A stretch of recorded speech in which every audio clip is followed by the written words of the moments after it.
Hi, everybody. Welcome to the Dr. Ardis Show. I'm your host, Dr. Brian Ardis, and we're so excited to educate you today. We're going to spend a little bit of time just educating you on how to read a blood test. They're called CBC panels, but everybody in America and around the world at some point is most likely going to have their blood drawn, have it sent to a lab, and then this report's going to come back, and your healthcare professional is going to be highlighting you or highlighting for you and then flagging on those reports. There's going to be all kinds of stuff on there, red little flags, different colors, different numbers. And we're going to bring a medical professional here because I'm just the chiropractor. We're going to bring Dr. Deb Viglione, MD, one of my heroes. She's also an award-winning co-author of a book about COVID-19 vaccines that all of you we've educated about. We've done presentations on. We've interviewed all the authors, Dr. Jim Thorpe and Sally Saxon. We've had them all on here to talk about that book. You guys better have it. I hope you've read it. Of course, go get yours truly's book. Seems to be a whirlwind kind of book. All right, so we're going to bring on the incredible internist out of Gulf Breeze, Florida, Dr. Deb Viglione, a personal hero and a dear friend to me, and someone I consider a absolute worth person trusting and listening to, somebody that all of you can trust and that I would recommend any family member to go see and consult with in any aspect of their health. All right, let's bring her on. Deb, welcome to the show. Dr. Deb Viglione, how are you today? I'm great. All right, so I'm a little tell bit the audiences concerned. who you are for those that don't know who you are and why it is you're fit to educate us on how to read a blood test. Well, I'm internal medicine. I've been practicing for over 30 years, and that's just part of what we do on a daily basis. Now, I'm not as educated as, say, a lab director would be, but I'm going to do the practical because there's a lot of things that we don't even look at. So, all right, so I want to ask you a question, Deb. and I used to be a lab director when I was at Edwards Air Force Base because they didn't have anybody more qualified. That's awesome. All right, now, Dr. Viglione, how many blood tests on behalf of patients do you think you've actually reviewed in your 30-year career? Probably billion. I don't know. A billion? Okay, I think this would qualify as an expert in CBC blood test review. What do you say? Okay, I think so. Okay, At least I can give you the down and dirty of it anyway. Right. All right. So before we even dive in here, Deb, I'm going to actually show your website because after they listen to this show, they're going to go, how do I get a hold of this expert who knows more about health than even Dr. Ardis? Here we go. This is your website, viglionemd.com. And so let's just take you through here. It's called Living Waters. Is that your practice? Yes. Very good. All right. So there she is, Dr. Deb Viglione, MD. Take us through what you enjoy, who these people are. Who is Brandy Nicholson? Who is Amy Schramm? They are my absolutely amazing nurse practitioners. They're not your regular nurse practitioners because they're like me. They're functional. They dig deep. They want to know the underlying root cause of what's making you sick. Unfortunately, Amy's also a pilot, and so her main job now is flying rich people around the country. So she's not here that much. But yeah, so Brandy's amazing too. She's like my younger clone. That's awesome. All right, so let's run through some of your services, some of the other things you are an expert in and have found success in helping patients around the world who fly to your clinic in Gulf Breeze, Florida, or very close to Gulf Breeze. All right, so you've got different medical services. Any highlights you'd like to make us aware of here on your website that you absolutely get a high confronting, consulting? What do you get most excited about in helping people with their health with some of the things you offer? I just love it when they get well or they come in and say, I feel great. Thank you. You gave me my life back. So it can be anything. It could be as simple as giving them thyroid hormone when the endocrinologist wouldn't give it to them, and that gives their life back. I do a lot of methylation treatment with, B12 and folate, and that's amazing for people. We do detoxification. One of the, I guess, since we met, a good part of what I do is long COVID now, vaccine injury, just trying to detox people from the spike protein. In fact, I'm working on a second book. I keep putting it down because it's just so hard, but then I'm like, no, you got to do this. You got to help people because I'm always getting questions about, what do I do about the spike protein or what do I do about my brain? Ever since COVID, I've got brain fog, and there's so many different approaches and literally articles come out every day talking about it. I mean, there's thousands of them. So I finally gave up. Okay, stop trying to reference stuff. Just, tell them to go look themselves. I don't have to justify. It's out there. You can go find the articles. I just need to try to tell you what to do about it. So Yes, do you think that book's good? I actually I, saw I a mean, list the other day of 411 clinics in America now specializing in naming on their clinics and on their websites that they specialize in long COVID treatment. Isn't that amazing? that's cool. I need to 411 know what that clinics. is because part of what I want to do in that book is just list the centers that are treating. Yeah. So that's 411. That's good. But when you think about, billions of people, it's not enough, but at least it's something. Well, in Because that's America the thing is alone, it's overwhelming. yeah, in America Yeah. alone, they've listed 6% of all Americans are now diagnosed with long COVID symptoms. That's 20 million Americans. Yeah. Do you have 20 Well, and million then patients now in your practice all lined up for long COVID treatment? You're pretty busy there, girl. no, that's why I want to have a book so I can just say, go read the book. And then if you have more questions, email me. That's awesome. Well, I So, can't wait for yeah. that book to be solidified and then make sure our audiences know about it because there's too many people that are sick around the world confronting all kinds of symptoms and illnesses that are now termed long COVID. And that's one of the things we Okay. highlighted in chapter 14 of my book. Actually, it starts with this new long COVID 200 list of medical symptoms and diseases categorized as long COVID by our government. So that are now billable Mhm. to your health Yeah, insurance. we actually have a code now. We have a code we can put in. Yes, you do. All right. So we are going to be talking about a blood report. All right. So I'm going to put on the screen. I think the simplest way to do this is to show a sample of a CBC with differential, which is a basic blood panel. Most medical professionals and health professionals will ask of their patients to have done and conducted so they can assess where they are from whatever's measured on the blood panel and results and report. So I'm going to put it on the screen, and then I think it's going to be best for you, maybe, to take us through what are these Okay. very common biomarkers they're looking for in the blood that a lab is analyzing for, and you educate us through that report on what it is we all should know when we're looking at this report because I think most lay people and patients they don't know everything about what's on that report. We're trusting on you, our provider, to actually assess the information on there, make recommendations based on that. And any of those things or highlights you've learned in your 36 plus years, it says there on your website, reviewing blood panels. I want you to just educate us on what we need to know, what you're being told, what you're educating your patients about, so that we can create a more educated audience and customer base for those going as patients to their health professionals. All right, so let's put one up on the screen. This is a sample complete blood count report. Let's just start with the top. You're going to have all your basic information like when it was ordered, when it was processed, when it was collected. You're going to see all that stuff on there, your doctor stuff. All that stuff's going to be on a basic blood panel. But what I want to focus on are these things. What are the Okay. things you're going to be highlighting individually as markers they're looking for in the blood? So I want you to take it away from here. I'll just scroll as we go through this, but what is it you think is important that people around the world who are not 36 years experts in reviewing a billion of these already like you, what is it that your eyes go to, or what is it your thoughts are when you're educating patients on the significance of doing this test and having it done? Okay, so the first thing you're going to see there is the white blood count. Those are the blood cells. There's several different types in your body. We'll go into that a little bit when you get down to the bottom part. But those are the ones that are going to fight infection, keep you healthy, keep your immune system going. So that gives you just an overall, and you want to be in that range that they give to the right, the 4.8 to 10.8.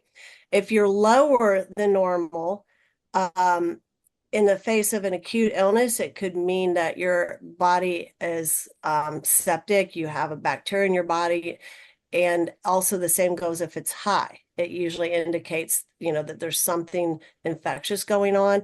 But it can also, like if it's low, indicate that you've got a problem with your bone marrow, that it's not putting out the cells like it should. And then if your white count gets too high, not in the face of an infection, it can mean that you have some type of malignancy, such as leukemia or lymphoma. So you really want to be in that normal zone. Now, in my case, it's interesting. Throw it out there. My white count was high. I haven't done it lately. And I'm fine, no symptoms whatsoever. And it turned out I actually sent it to the pathologist to look at what is going on. Am I getting leukemia? And they said, no, my body was reacting to something. So I pretty much figured out it's the spike protein because I'm around it all the time. So that was how my body was saying, there's something in your body I don't like. And so it was raising my white cell count. Got it. So Okay, when you very look good. at, since we're talking about white cells, we're going to go down here where it says the differential. That's where you get a little more information. Neutrophils are the cells that fight bacteria largely. So if you see that high, they call that a left shift. If your white count's high and you see that, you're looking predominantly for a bacterial infection. But like in my case, that's what was high with me with nothing. So my body was reacting to the spike protein with increased neutrophils. Next Got is it. your lymphocytes. Those are the cells that predominantly fight viruses and fungus. And also, well, like when you have mono, your lymphs are going to be up. And so when those are high, you're looking, for a viral infection. But outside of that, it usually means that you've got some type of leukemia. If they're high, either one, you can have leukemia of the neutrophils, or you can also have it of the lymphocytes. And lymphoma is the lymphocytes when those are out of, control and you're overproducing them.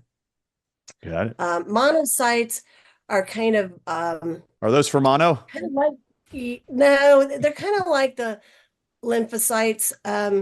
They turn into other things. So the main thing you're going to be looking for would be the neutrophils, the lymphocytes, and then the eosinophils. Basophils are also kind of like the eosinophils and the monocytes, but those are usually, I wouldn't worry about that. The key ones you want to look at are the neutrophils, lymphocytes, and eosinophils, because eosinophils are up largely with a parasitic infection or a allergies. Now, And Deb, so before you go any those are kind further, of, uh-huh. before we go any further, you mentioned eosinophils primarily. First thing you mentioned was parasites. However, that shouldn't show Mm-hmm. up in Americans because I've heard over and over parasites don't exist in America. So you're talking about other countries? No, I'm talking about here too. Just kidding. My audiences know tons about parasites. I continue to educate them Yeah. about all the parasites in America. Okay. Yeah. So, hey, one thing, since we're on the subject of parasites, the patient we were talking about earlier, her symptom of roundworms was a chronic cough. And Wow. we thought that it was a post-COVID cough till I did everything I could and it was just getting worse. And I can't remember why we did a parasite test. It was some other reason. And sure enough, it was roundworms, because roundworms, part of their life cycle goes through the lungs and can cause a chronic cough. So Great your doctor's job, probably not going to Doctor. think about that. Great job, Dr. Viglione. I want you to know, too, I actually did an entire podcast show on Yeah. lesions and tumors and masses in the lungs of humans, where they did a Mm-hmm. study and found that these lesions, these tumors, these masses that were being found through PET scans, x-rays, and being misdiagnosed as lung cancer, every time they biopsied them or took samples of them, they were actually roundworm parasite infections. And I Wow. took my audiences through that about a year ago. I was like, y'all might want to ask your medical doctor if a parasite stool sample test or a parasite test in general is right for you when you're diagnosed with lung infections or cancerous tumors. Anyway, that's great. I'm glad you figured that out. That's amazing. So, all right, let's keep Well, going. What else does basophils are EO? high too. Well, What like if about? your basophils, they're similar to eosinophils. So if they were high, you'd be thinking maybe parasites as well. And monocytes are kind of like the lymphocytes. So if they're high, you're still thinking more viral or malignancy. So now when it says absolute, the above, the first part is just a percentage, and the absolute gives you how many they count per high power field, I believe. So you can kind of look at both of those. Got it. Okay, so which one of these, if any of them, do you recognize if it's not an infection causing them to be high or low? Any of these that you would see with someone who has food allergies, would they see reactions or any kind of allergies or histamine reactions? Would you see any of these white blood cell differential You might markers see up or that down? mostly probably eosinophils and basophils, Very but you good. don't always see it. But those what would be what I'd be looking for. Very good. I am familiar with eosinophils also being high in people with chronic food allergies or sensitivities. Very good. Mhm. All right. So, from a medical doctor standpoint, you often want a CBC panel with a differential. And it's important for you, I'm assuming, as an internist, when your patients are coming in, you like seeing the white blood cell differentials. You want to see Mhm. that, and it gives you a quick view of where the immune system stands or possibly where to go look for things Mhm. challenging your immune system, correct? And one of the other things you can do is especially after people that had the COVID shots, you can order lymphocyte panels so that they break them down into the different types of lymphocytes. There's Okay. T's and B cells, and that's probably too complicated to go in, but you can do a further analysis and you can look and see if there's a malignant clone, so that you can break that down further. And then what we saw a lot with the shots is they were actually low in the lymphocytes because it was destroying the immune system. Yeah, in my book audiences who are watching this, I actually talk about how the spike proteins of COVID, as they have been identified to mimic or look like, be very identical to various venom proteins, I actually show that they know that certain venoms actually destroy CD4 cells and CD8 cells, which are specific immune cells. And when that happens, lots of people are diagnosed with what looks like AIDS when you see a destruction and lowering of those specific cells that are a part of your immune system. So it not only can be an impact of just COVID in general, but even venoms, they already know and publish, actually destroy the specific immune cells. And so you'll see those as lower markers on these blood panels, possibly also, which has been very common for a lot of people post COVID, long COVID, vaccine injured.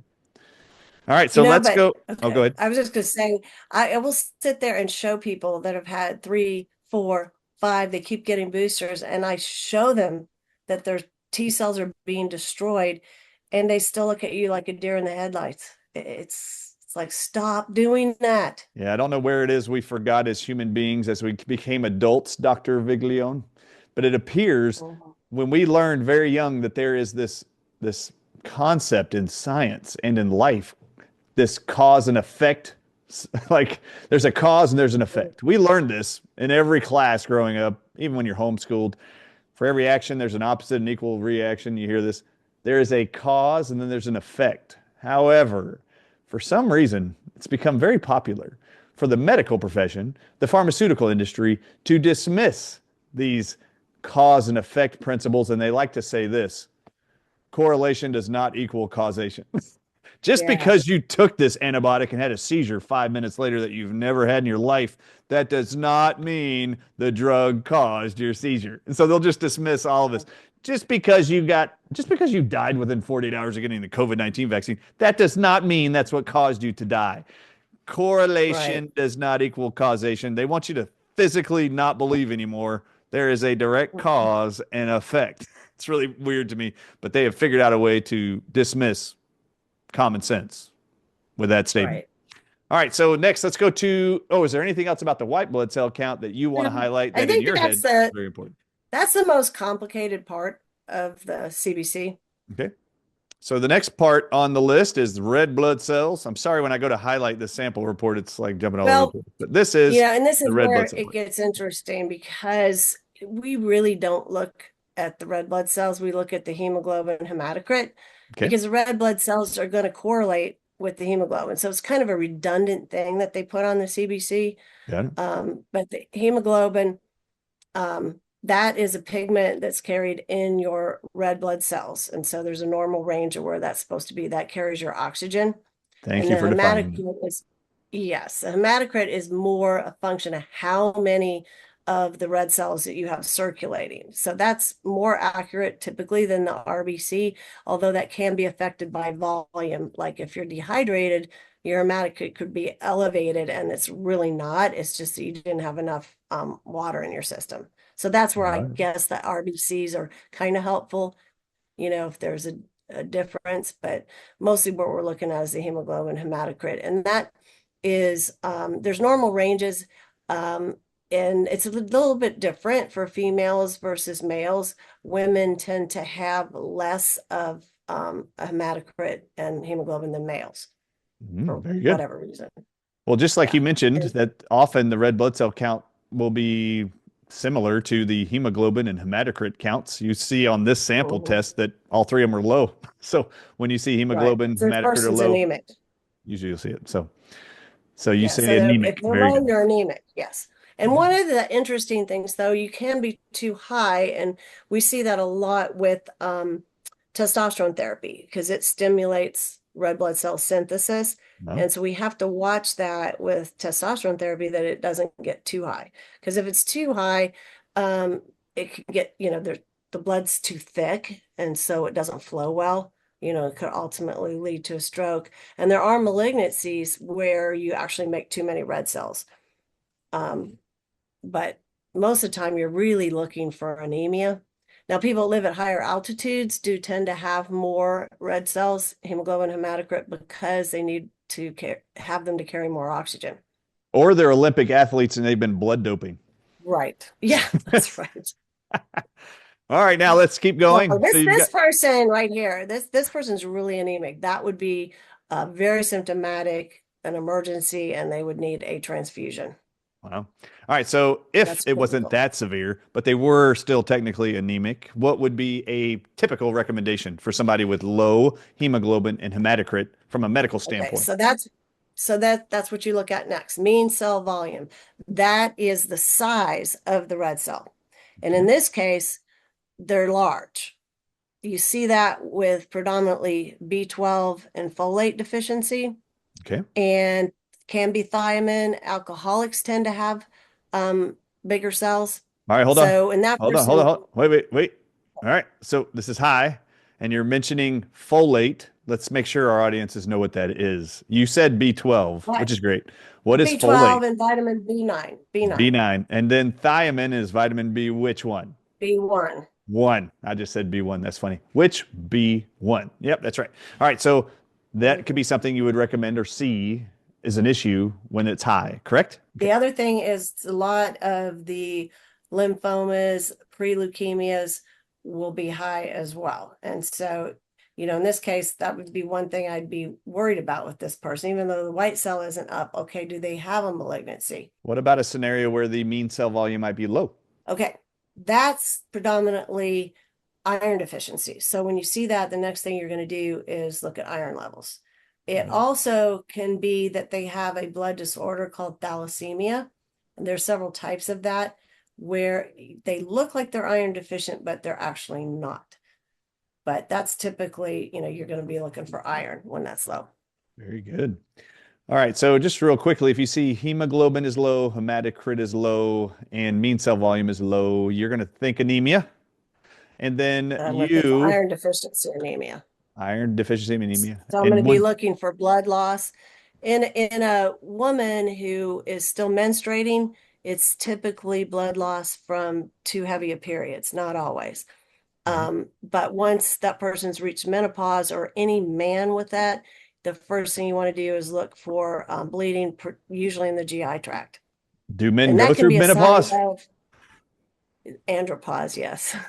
But any male of any age, you're going to look for blood loss because they don't have periods. So, um, but um, what is it with? Oh, what was I thinking?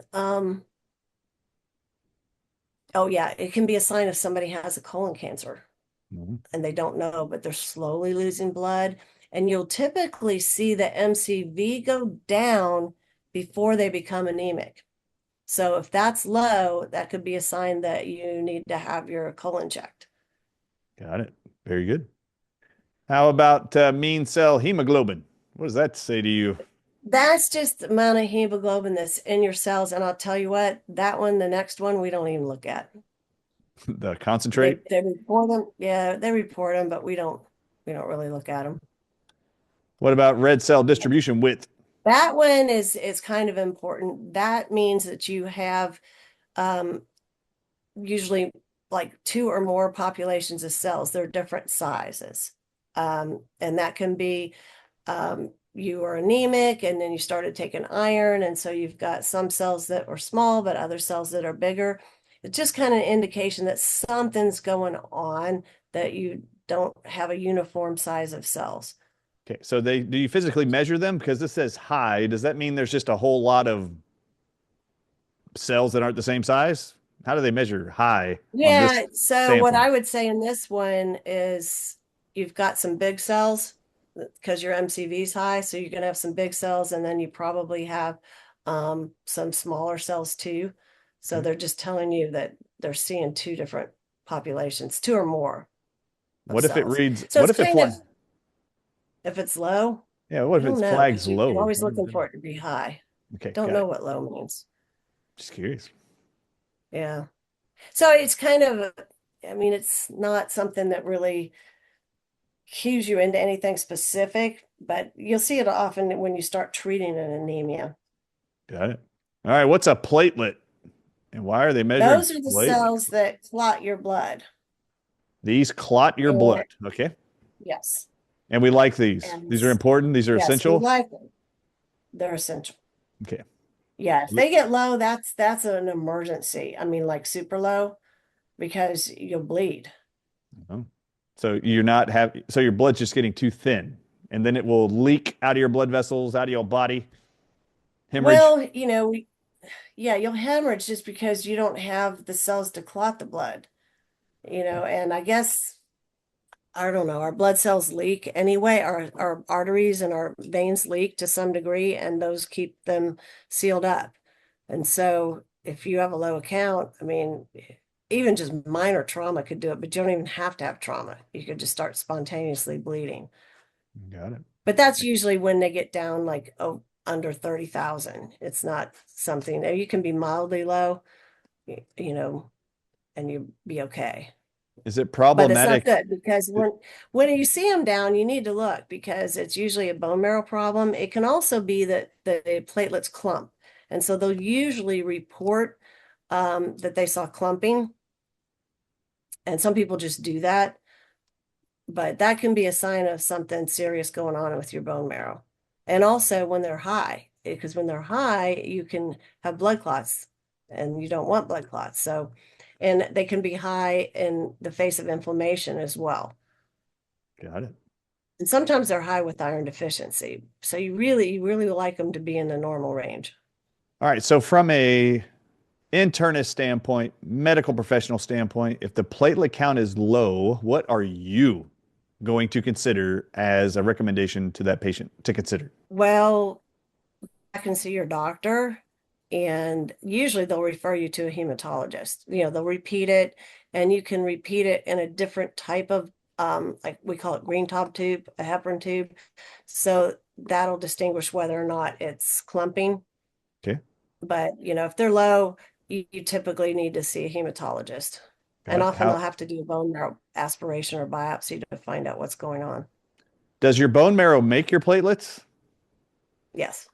Hey, that's why they go looking. All right. And then what Mhm. if it's high? Is there any recommendations also, or do you just send them to a hematologist also?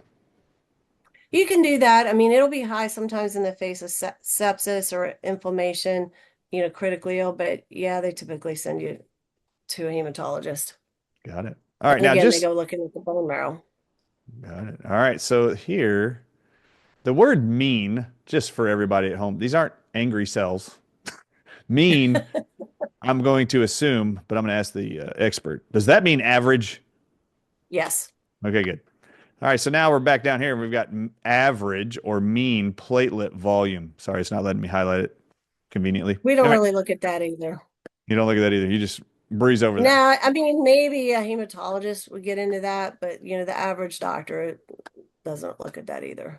We just Okay, look at the count. very good. All right, so when it comes to anemia, that's a big topic here, it looks like, when we're looking at red blood cells, hemoglobin, hematocrit, mean cell volume, mean cell hemoglobin. That came up quite a bit. What is your recommendations for people who are diagnosed anemic without having to, send them for an emergency transfusion or something? But for the general population, there's a lot of people that are anemic in this country, meaning they have low measurements of iron or some of these markers we just highlighted. What is it typically you would do for these individuals and then have them come back and retest? And how much later would you have them retest their blood to see if what you're doing is helping? Well, depending on the MCV, although most of the time people just shotgun, they order ferritin, iron binding, and B12 and folate. And sometimes we look at something called a reticulocyte count. I'd look at that more. Well, reticulocytes are immature red cells. And so when you, like, say somebody's iron deficient and you start giving them iron, you'll see that reticulocyte count go up because you're starting to make red cells again. And so that's a sign that your therapy's working. Yeah. But in somebody with chronic anemia, you may look at that, and if it's normal or low, you're like, well, you're not making cells. You should be making cells. Why aren't you making cells? One of the things I didn't tell you about, when the hematocrit is high, it can also be somebody with sleep apnea because they're getting hypoxic in the middle of the night. Oh, very good. And that will But yeah, you impact need to your go hematocrit. have the rest, have that stuff looked at. And then you often, I mean, if the iron is low and it's not somebody menstruating, I always look at stool to make sure there's no blood in the stool. And Very good. typically it buys you an upper and a lower endoscopy if you're iron deficient and you're not menstruating because you're bleeding somewhere. Awesome. How much training did you get in anemia, or do you ever recommend this? I have done it and done this with many patients, and it's been very exciting to watch.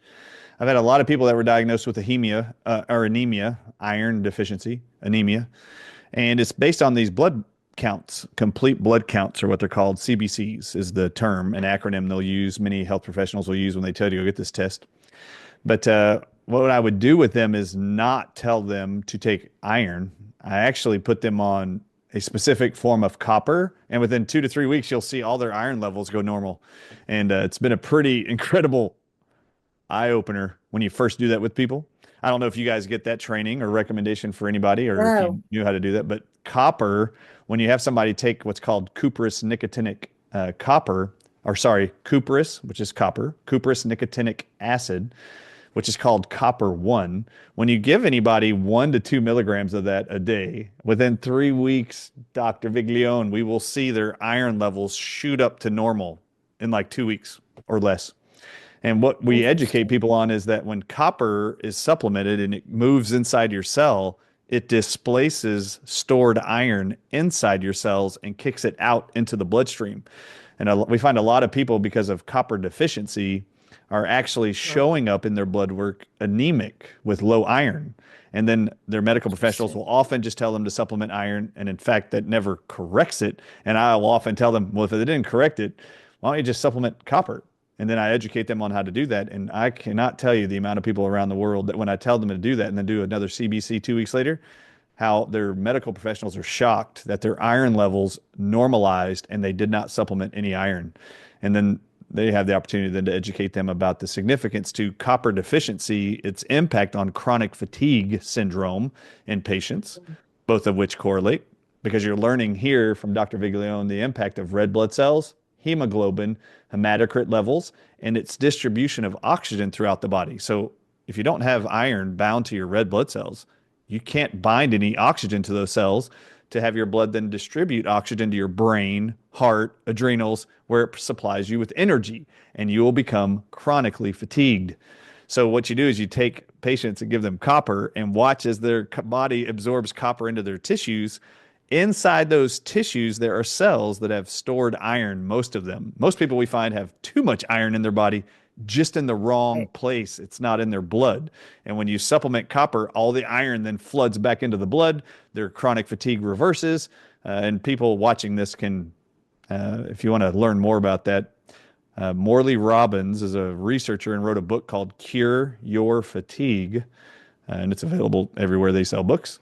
But he does a great job, 10 years of research educating people in that book how it is that copper and iron and magnesium actually, as they move in and out of the cells of our tissues, are predicated on the levels of copper and where those minerals move in different parts of the body if copper is deficient. So anyway, it's quite fun to do that.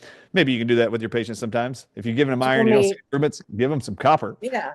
Watch what happens. But it's That, got to be a specific the thing, form of copper, not copper sulfate. yeah. The other thing you told me, which was very eye-opening, is that you need copper to clot your blood because I have trouble clotting now since COVID, and that's I think one of the venoms. But as soon as I started copper, it got better. And remember how we all took massive amounts of zinc, and that's where I think my copper got low Yep. because zinc and copper kind of run opposite each other. So you could Very explain true. that more, but that was very eye-opening.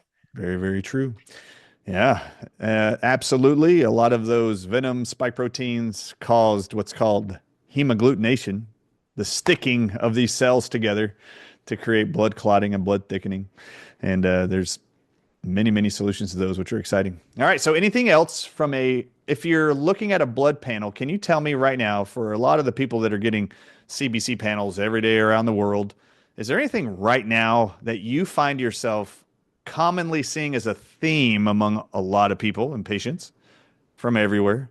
And what are the next blood tests you are often finding yourself asking yourself you need to request from a lab on behalf of patients? Is there any like very common labs that once you see a CBC report in the last 5 years that you're now automatically saying, we probably need to consider this next test or blood draw? I don't know. I see so much. It's kind of hard to say, but one thing we didn't talk about is anemia of chronic disease when, they're low and you don't find any reason for it.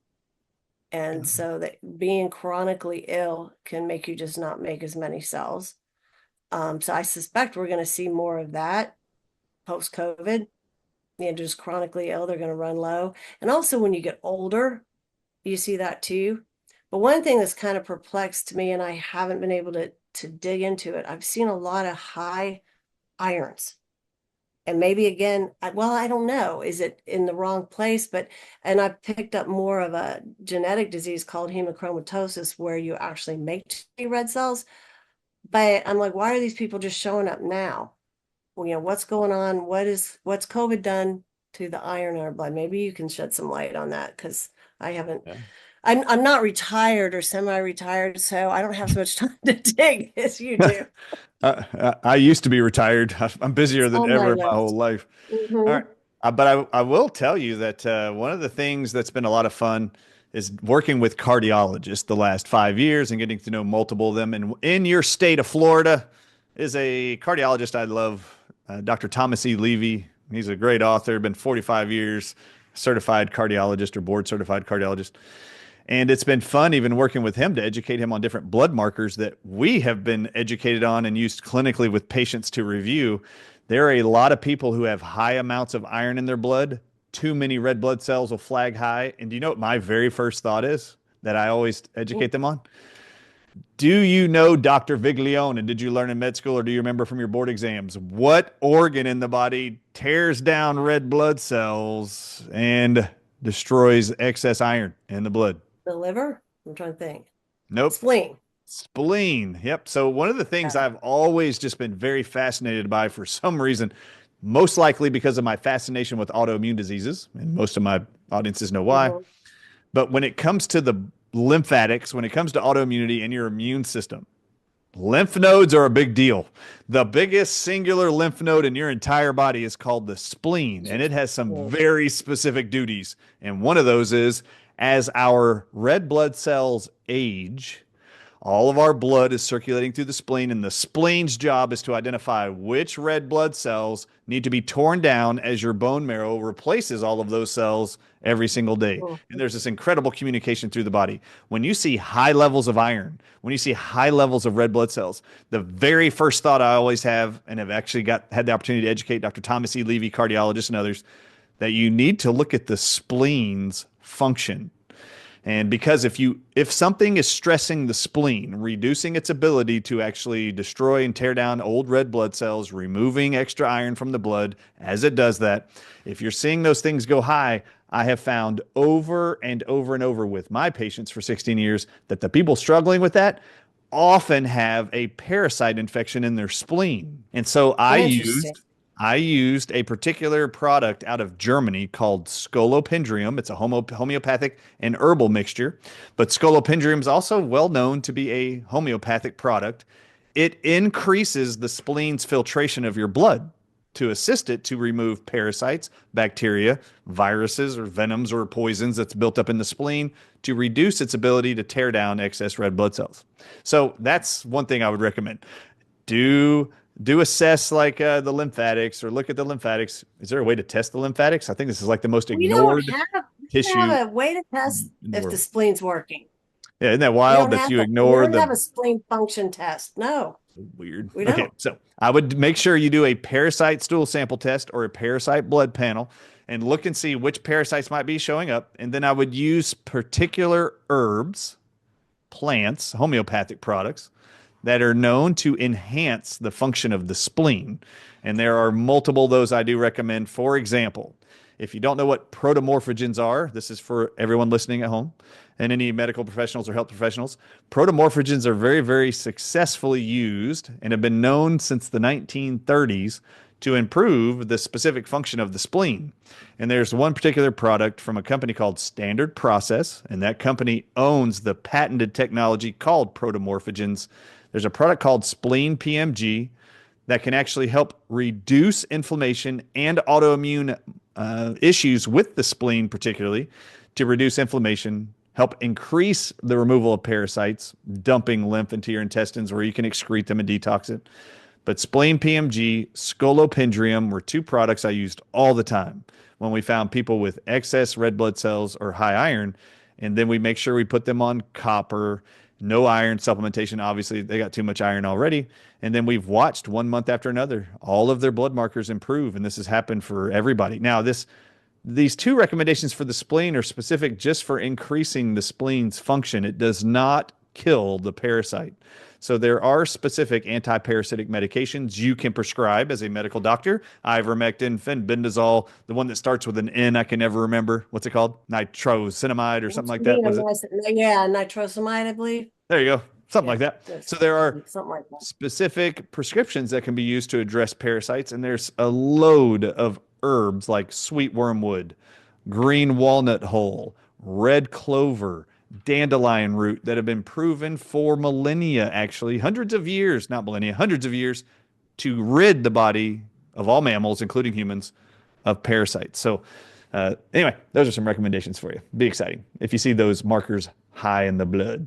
All right. Anything else you want to educate audiences on? The basic principles around a CBC blood panel. And before we sign off for today. If you're elderly, you might need to get a sleep apnea test too. So, are you Very, fat? very true. Or you're overweight. And in that case, you're just Gila monster venom deficient and you need Ozempic and Wegovy, right? That's right. Yeah. Yeah. All right. I'm Dr. Ardis. This is Dr. Deb Uh, Viglione. The last words, promises, outlooks for the future that you'd like to give the audience. Well, we got to be optimistic about the future. I think it's tough in these days, but I think we've got a breath of fresh air right now, and looking for what was it? I don't know, waste, misuse of money. I mean, we're exposing, and I pray that the whole medical fraud's going to get exposed, and we're going to end up overhauling the whole system because we need to. Amen. And I hope you're a part of that. Yeah. You're a leader, young lady. So thank you for all you do for your I patients. want to be part of it. Maha, make America healthy again. Right. RFK, I hope you're listening because I'm still talking. Yeah. All right. God bless you all. God bless America. God bless the Trump administration, the Maha movement.